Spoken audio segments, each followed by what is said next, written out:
Part of the reason for the RAM shortage is, just like everything else, AI is sucking all of the oxygen out of the room. So ultimately what's going on here is AI, of course, depends heavily on memory technology. It's not actually RAM. It's not actually the same technology as what you have in your consumer computers. It's related, but it's not strictly the same thing. And AI needs tremendous amounts of memory in order to make it work.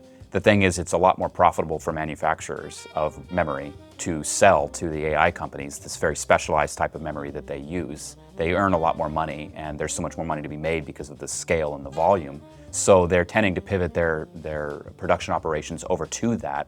And so the market for consumer RAM is being strained by the fact that there's a reduction in supply. At the same time, there's an increase in demand. So it's basically a worst case scenario to drive up prices. It doesn't seem like that fever is going to break really anytime soon because, of course, we're in this huge era of data center building. And so everybody's wanting to rush into that space to make as much money as they possibly can. And because there's so much economic value there, it makes sense. I'm not knocking the companies that manufacture RAM for those reasons, but it does result in consumer technology being considerably constrained because they're not making as much of it. Not to mention geopolitical circumstances that are kind of causing everybody to look a little bit more inward and to kind of harden up their borders and to not necessarily export as much and share resources because they need them internally. So there's really just not as much supply available. It's classic supply demand issues, capitalism. But this is the situation we're in, and I would expect it to last for quite some time.